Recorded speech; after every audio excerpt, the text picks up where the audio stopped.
Thanks. Hello, I'm Piotr. And like the first thing I want to say is that this whole talk is a large piece of an opinion. It happens to be my opinion, but it's just an opinion. And also it happens to be an approach that seems the least worse or the least bad for me. So I don't like, just as the slide shows, do as I tell you for I am a sign.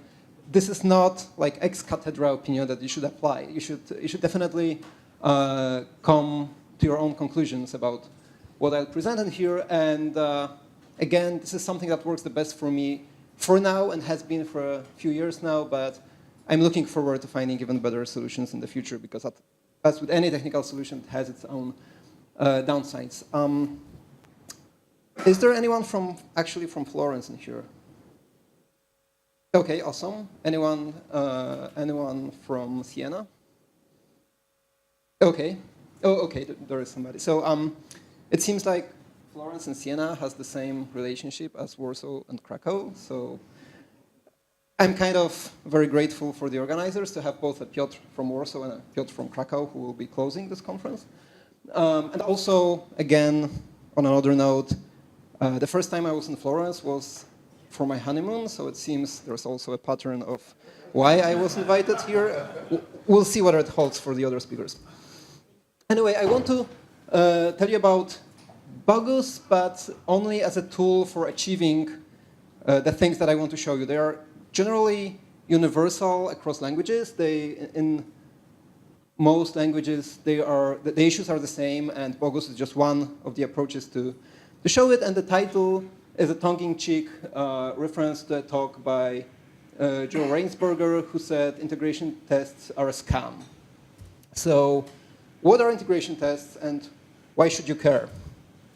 So the quote, and that's a literal quote from the other talk, integration tests are a scam, a self-replicating virus that threatens the very health of your code base, your sanity.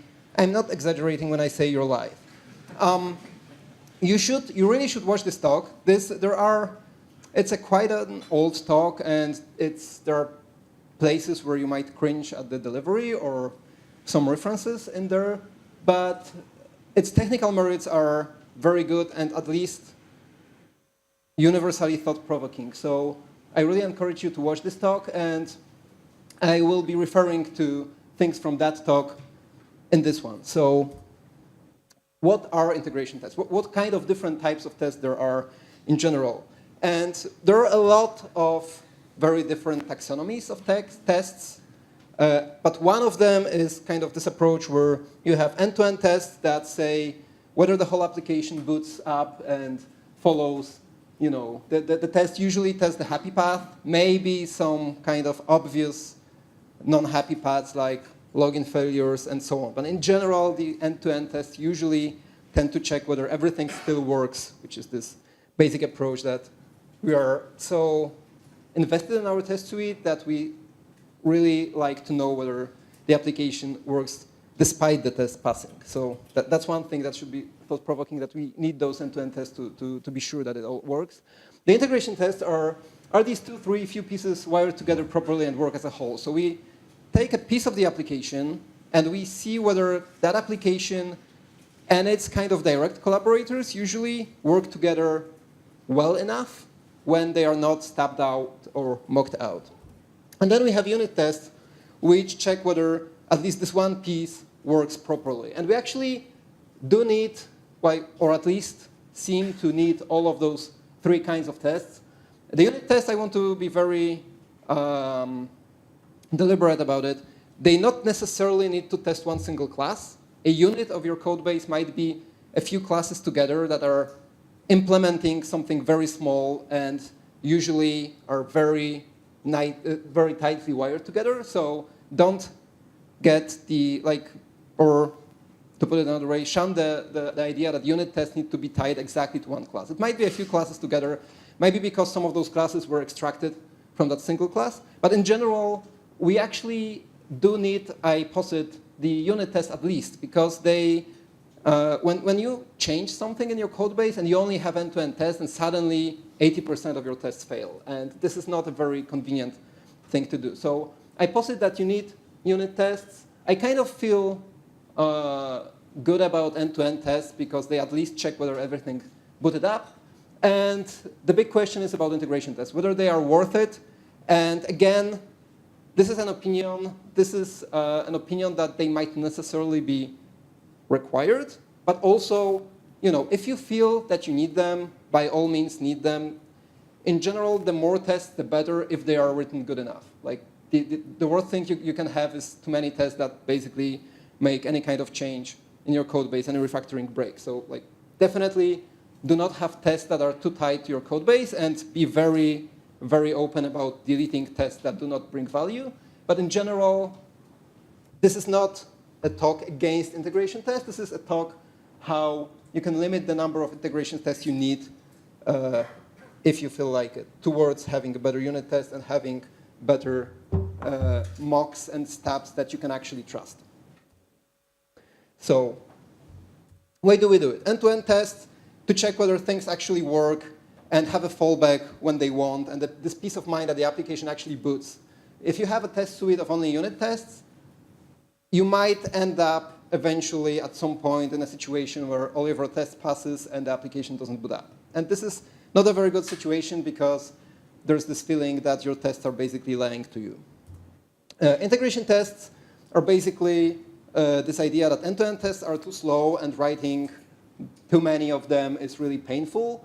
So they are used usually to check whether these few couple things call each other the right names and whether they actually pass the right arguments and react to them properly. And unit tests, they show you what exactly broke. If you have a one filing unit test, it's so much easier to see what broke. And if you make a refactoring and only 3 unit tests break, it's so much easier to figure out what's wrong, whether, as I said, when half of your end-to-end tests suddenly blow up. But also unit tests allow outside-in development. You can start building your application from the top level and stub and mog the underlying layers until you actually have them. So you can drive the design of your application from outside in by replacing the layers below that you don't have already with stubs, mocks, and doubles. And the main reason I want to underline here is speed is not the reason for doing unit testing. Like, this is not why you should do unit testing. Unit testing should be done because you can test something small and you know what blows up. It's just a fundamental side effect that unit testings are fast, so you can have a very quick red-green refactor cycle. But speed is not the reason for doing unit testing. It is just a side effect. So what do we use to have unit tests test actually small pieces of software? We use test doubles. So they stand in for the collaborators. There are 2 major kinds. There are stubs, which return the canned response. You basically stub a function call on a test double and say, this test double will return this when it's called with that method name and those arguments. And there are mocks that actually verify what a call was made. So they do not necessarily return anything meaningful, but they verify whether the code you're testing actually made the call it's supposed to make. And the biggest advantage of test doubles is obviously that they isolate the unit under test. And there are 2 wonderful quotes. Resource temporarily unavailable is not an error I want to see coming out of a test suite. So if your test suite makes network calls, make any kind of access to anything outside of your computer. Basically, if you can't run your test suite on an airplane when you're cut off of the outside world, then maybe there's something that would be beneficial to fix in your test suite, to put it mildly. And then testing an object that depends on 14 database tables. If I had a time machine, I'd go back and punch the original developer in my face. This is another thing that is very common in a lot of web application is tying your test suite and unit tests for your models to first having too much business logic in your models and then testing it by doing a lot of database requests. Another thing that is very common. And again, there are valid cases to do it. But in general, it might be also beneficial to know how to get out of the situation and be able to assess whether it's worth to getting out of the situation. In most technical questions, the answer is usually it depends. And there are very valid reasons to write very simple and cross-cutting tests. For example, the speed of development. But eventually, it's very good to know the techniques to have good unit tests that test only the class under test. And there's a book, Practical Object-Oriented Design with Ruby, that I highly recommend. And that book tells us that if we can achieve command query separation, so this idea that our code should either have queries, which are methods that do not change any state, but only respond with some kind of answer, and commands, which are those methods that only change the state, but not necessarily respond with anything meaningful, which is kind of tricky in Ruby, because in Ruby, we don't have explicit returns. So we, by default, always, every method returns the thing that the last line of the method returns. So unless you put semicolons in your lines, which means you're a bad person, but like the last statement in a function returns. So it's tricky to achieve perfect command query separation in Ruby, but in general, you know, if you have this kind of separation and most of your methods are either queries or commands, then Piotr tells us that we can have a very useful and meaningful test suite if we stub out outgoing query calls. So those are these which have no side effects and the return value is important. And we mock out outgoing command calls. So we basically say, if this collaborator, we stub out one collaborator and say, if this collaborator returned that value for this method call with those arguments, that's a stub, then all of those, like the query calls to that collaborator should work, the given query call. And if the collaborator makes a command, which means the call that is supposed to change the state of the world, then we mock out and require the code under test to actually make the call. So the side effects are important in command calls. So we check whether the calls are actually made, whereas the return values are important for queries. So we check whether those queries work as supposed.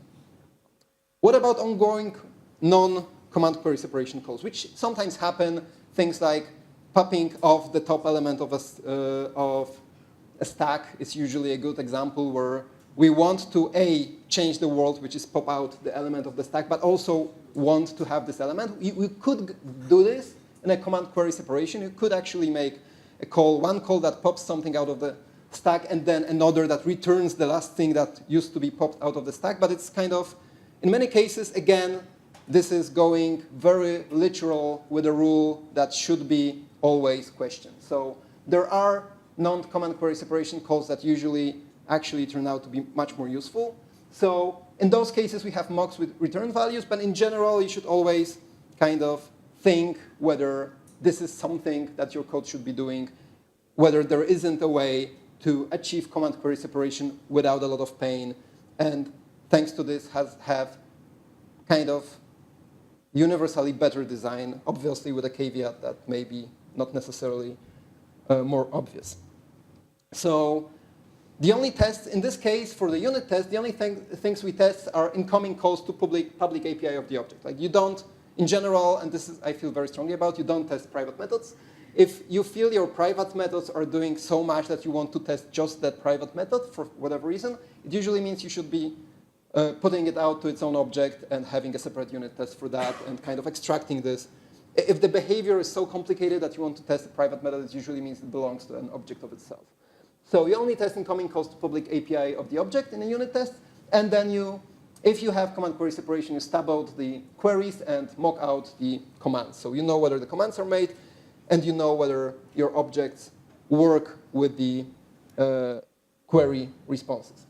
Whereas Joe Rainsberger tells us, and that's a bit of a different approach, but it kind of, if we mix and match both of those, we achieve something very, very useful. So in his talk, he says, basic correctness. We check whether, given the myth of perfect technology, do we compute the right answer? So assuming the rest of your system works well, does this code under test, this unit of code, actually works properly? Object under test. Are you making the right calls? Object under test. Can you handle the response? And this is basically the mocks and stubs. They give us this. Like, does the object make the right calls and handles the response?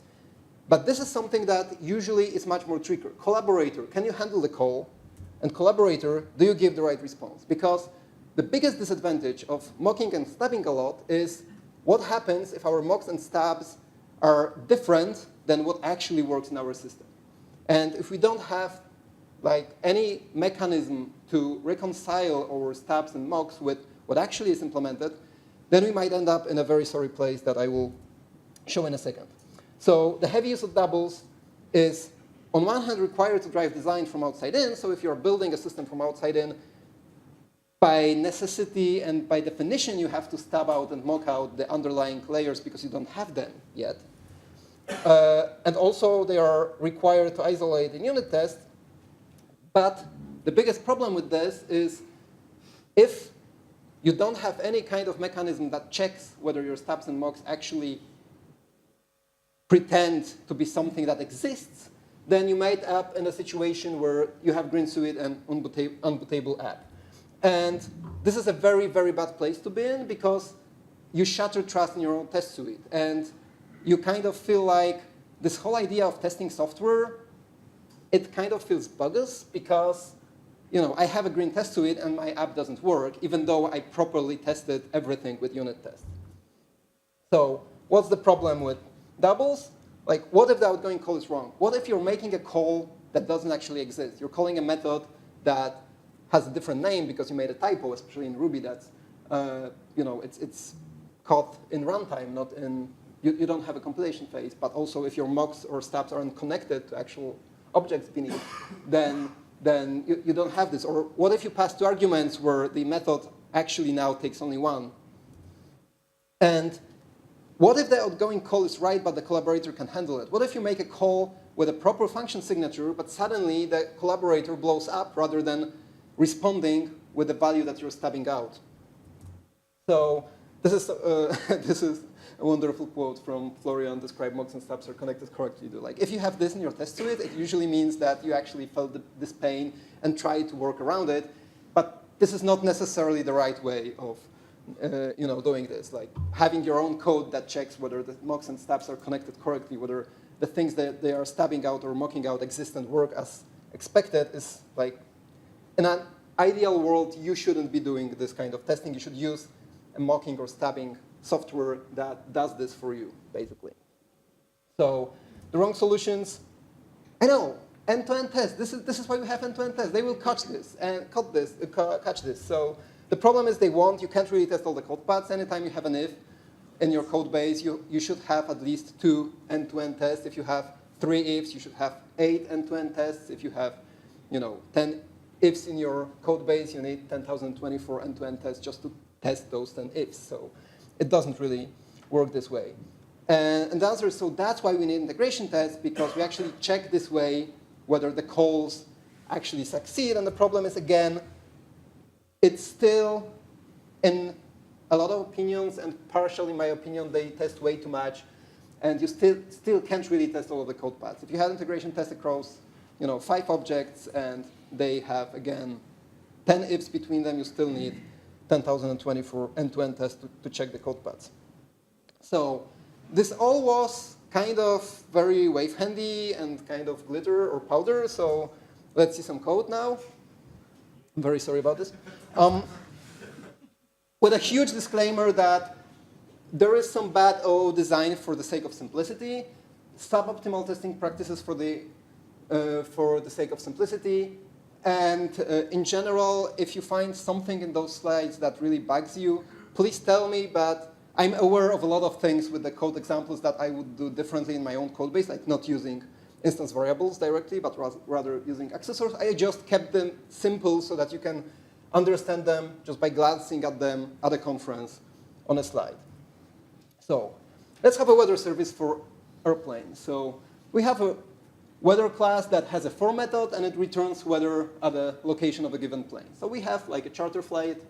So we have a plane that is type of charter. We have this weather object. And when the location of the charter is Warsaw, then the weather is kind of inside-ish and very helpful to do all kinds of coding. And when we're in Florence, then the weather is much more outside-ish, and it's so much harder to concentrate doing something useful because you have this sound thing that you have here in Italy. So I just can't understand how we manage. Anyway, this is like perfectly well-executed end-to-end test. It uses a real plane. It uses a real weather object. We have this syntax. This is an RSpec syntax. I personally prefer Minitest, but I'm using RSpec here because it kind of, a lot of people understand it. There are some people who understand it much better than Minitest. I personally prefer Minitest, but again, this seems simpler for the sake of a talk. So for this, all we need is a plain object that has a writer and a getter. Bear with me why they are implemented this way rather than having other accessor, just for a second. And then we can have a weather for a plane that checks the plane's location. And if it's Warsaw, then it's inside-ish. When it's Florence, it's outside-ish. Again, there's a very kind of a big OO violation. Why are we inquiring a plane for its location rather than doing it differently? Please, again, bear with me. This is like the simplest implementation that lets us make the test pass. We run RSpec with RSpec, and it finishes like really, really, really fast. I remember when RSpec by itself was really slow. It's no longer a case. RSpec is really fast now. And Minitest lost its speed advantage a long time ago. So we run this. This is very fine. The problem is, what if funding with GPS is actually much closer to reality? What if deciding on our location actually takes, for example, 10 seconds? Like we add this, and suddenly, our tests take 20 seconds because we do 2 checks in that one test. Again, this is not a good practice. You should, in general, have one test for one check. But, these tests run so long, they must be really good. This is something you really not necessarily want to be coming out of the unit test part, at least, of your test suite. And in general, in an ideal world, you would have a test suite that is fast across all of kinds of tests. But again, it might be much more complicated to have a fast end-to-end test than fast unit tests. But fast unit tests, if you're doing unit testing properly, they are usually fast, which in turn means if your unit tests are slow, it usually means there's something missing. So let's stop all the pain away. And the simplest stops that you can make is actually OpenStruct. So you require OpenStruct.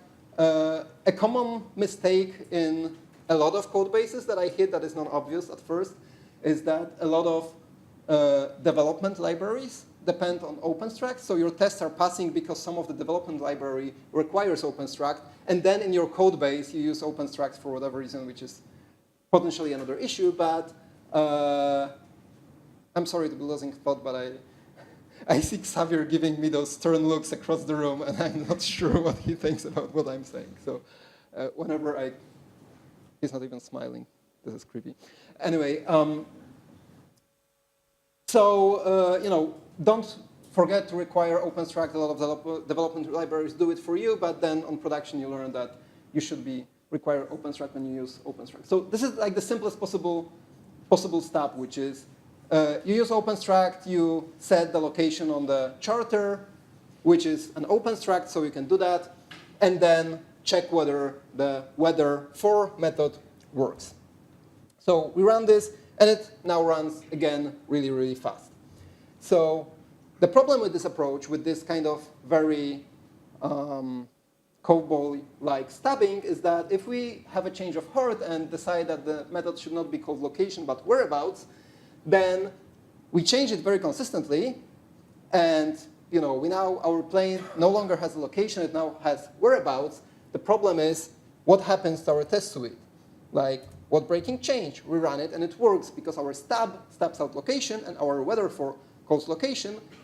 The problem is, now that the objects that we will pass in on production, it won't work. But your test suite tells you it's perfectly fine, everything works, weather for works perfectly, even though it makes the wrong call to the object it used to make a good call for. Whereas in integration tests, we would have this. Like this test, first, it no longer would take 20 seconds because it would blow up right away. But second, it would actually tell you that there's no longer the location method because you won't be stabbing it out, you would be you would be making an actual call to actual live object. So how can we do this? How can we have the best of both worlds, which means mocks and stubs that actually care about whether the things that exist, the things that we're stubbing or mocking out actually exist. And this is called verified doubles. I will show you examples using Bogus, but they were introduced in RSpec 3, so by now, hopefully all of your RSpec test suites are running RSpec 3, so they should work just as well in RSpec, and I think I'll also show them in RSpec. So rather than having OpenStruct and kind of this here, OpenStruct stub or double, we can just use require Bogus RSpec, so just a different require, create a fake plane, and then do the stubbing a little bit differently. You call stub on the object, and then you kind of make the call, which is location without any parameters, and in the block you provide the return value. So the difference here is that by calling fake plane, Bogus tries to find the plane class and see whether there is a location method and it doesn't take parameters.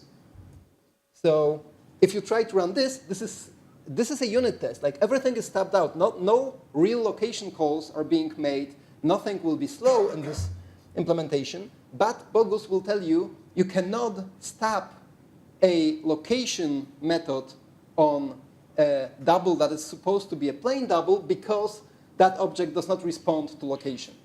So Bogus and RSpec verified doubles will tell you that this is a double. It will be super fast, but you cannot actually stub a method that doesn't exist on the object that we are trying to fake or double. And in RSpec, this is exactly the same. You just call double on plain, and kind of the syntax is a little bit more explicit. Allow charter to receive location and return word. So allow charter to receive location, and there a block either or like explicit and return a string. Like the syntax differences, you know, I kind of prefer Bogus, but it's a very subjective preference. In Bogus, you basically make the explicit call location, which you would make on the object. Here we are using a bit more verbose, but it's a very personal preference. And in case, so the problem with this will still pass because the double plane is not checking anything. It's just a double, it's just an object that pretends to be something, but nothing very defined. Whereas if you use instance double with the class name, then RSpec will actually try to find the class, and if it exists, it will check whether it has a location name that doesn't take any parameters. The thing with RSpec, and again, RSpec will fail with this, plain does not implement location. So with instance doubles, you have these checks whether the things you're stubbing out or mocking out actually exist on the object. The trick with RSpec is that it does this only if it can find the class, but it doesn't do it if it cannot find the class, which is, like, this approach has its benefits because it lets you do outside-in implementation where you don't even need a kind of empty plain class with empty location method to make the spec pass. But again, on the flip side, Bogus approach, which is it has to see a plain class to even create the fake, it's a more maybe rigid, and maybe you have to do a little bit of work because you have to have an empty, like a plain class with an empty location method, but at least you have a very clear place what you are missing, what you need to implement next. And I'll show it in a second if you kind of missed it. So RSpec verified doubles, they are available in RSpec. They guard when doubling existing classes, and they work like regular doubles when doubling missing classes. So this is what I just described. If the class, the plain class does not exist, then RSpec doubles will just assume all of those methods work. Is this good or bad? Again, it's a design decision. It has its pros, it has its cons. In general, RSpec went that way, Bogus does something different. I'm perfectly fine with both approaches as long as you know about it. So the tricky part with RSpec is you have to know about this. But eventually, you will learn this more or less painfully. Bogus basically implements the pain at the beginning, so you kind of get used to it. And have this brain bag that tells you this is the right way to do it. Anyway, let's do some BDD. Let's show something, what I mean by outside in development. So let's say we have this. This time, we use Bogus, we use a fake plane, so we now can stop the whereabouts method, and now it will work. And the simplest thing that actually makes this pass is having the weather for plane class and having the plane class with the whereabouts methods with no arguments. Like, this is required to have the previous test passed, so we have this notion of, okay, now my test suite is passing, what I need to test for next to have code that actually does something meaningful, because obviously this implementation is not something you want to put in production unless you're doing a very, very, very MVP.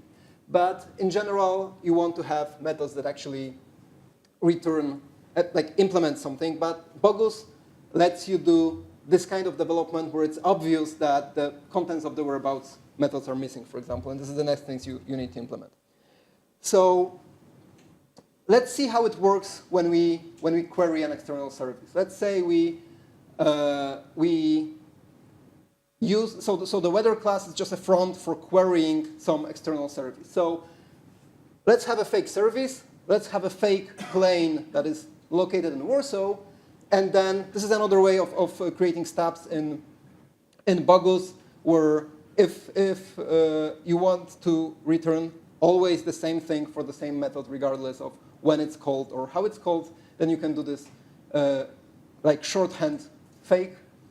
And then you want to check whether your weather for calls the weather service with weather at. So this is an example of a mock call. So the line mock service weather at Warsaw actually will fail if the weather for method does not call the service class with the weather at Warsaw. It doesn't make this call, right? So this is a case where you're not interested what is returned by the weather service, but you're interested whether your weather class makes this call. So this mocking will require that the line after it makes a call. So that's what mocking is. The other approach is spying. I actually prefer spying to mocking, which is basically you create the same test setup, then you make the call under test, which is weather for the charter plane, and then you expect the service to have received, again, the Bogus style of weather at Warsaw call. So we explicitly write out the call that is supposed to make.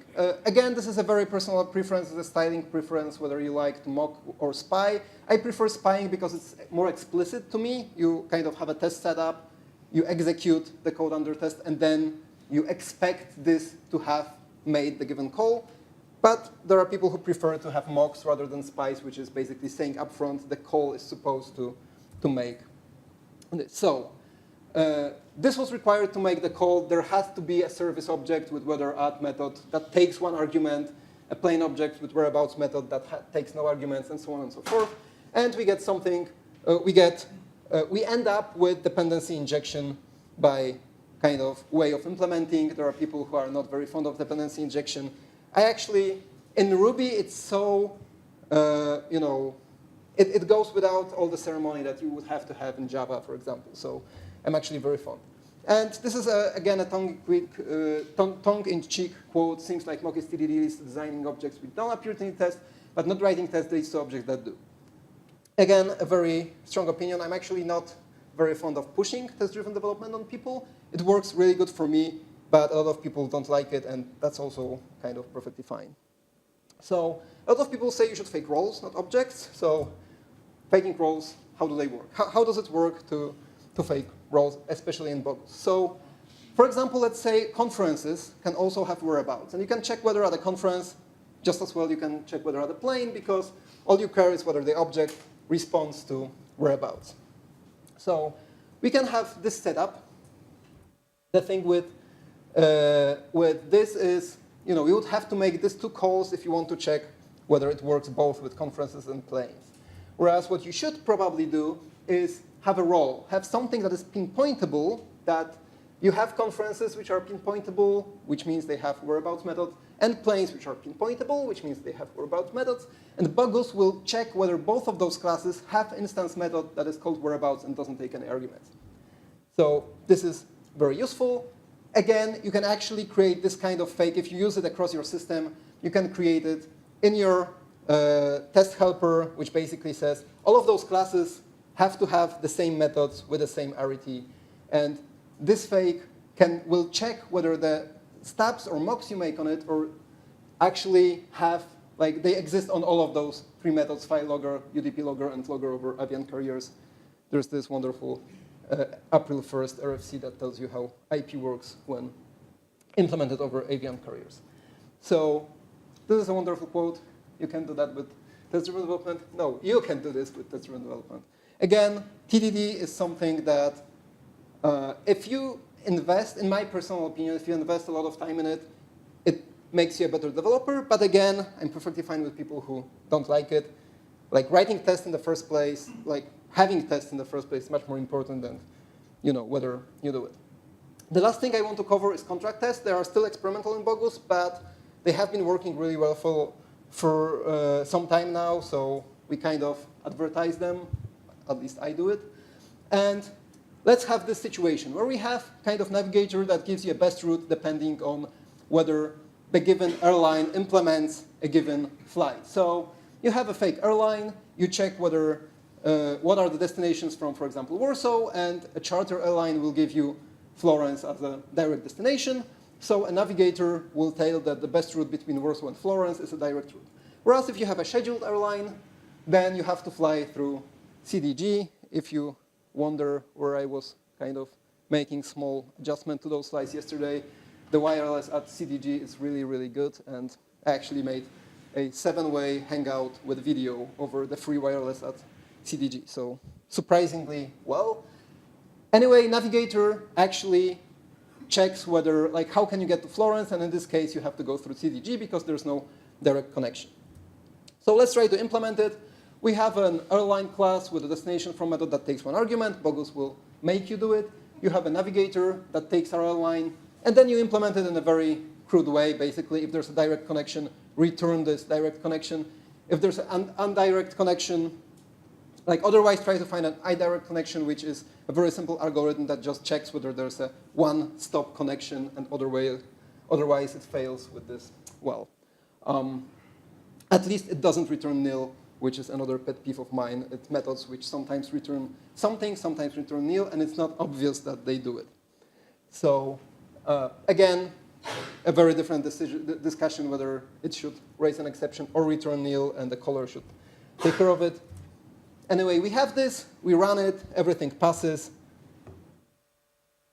Excellent. Let's spec airline. So we have this charter airline, and we check whether the charter airline have destinations from Florence. They have Warsaw, and the scheduled one airline doesn't have Warsaw as a direct destination. So we kind of, in case you didn't catch it, we do a test for a return flight here rather than the one that we spec'd and mocked, which is basically from Warsaw to Florence. And the problem is, let's say that there's a snowfall in Warsaw and the airport is closed. So this method now blows up if we are trying to find a connection from Warsaw because the airport is closed. The problem is this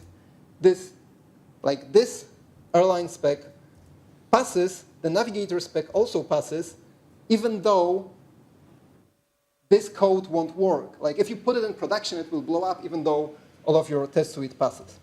So the problem is we should test our classes for the actual codes we stub and mock. So if we stub connections from with Warsaw Airport, then we should make tests that check connections from Warsaw, not make tests that check connections from Florence. And again, this is the check that Joe said, what if the outgoing code is right, but the collaborator can handle it? Can we enforce checking the contract? And we actually can in Bogus. We can have this verify contract airline line, which basically means Bogus will go through your code base, all of the tests that you run, and check all of the stubs and mocks you make on the airline class, and check whether all of them are being tested in your tests for the airline class.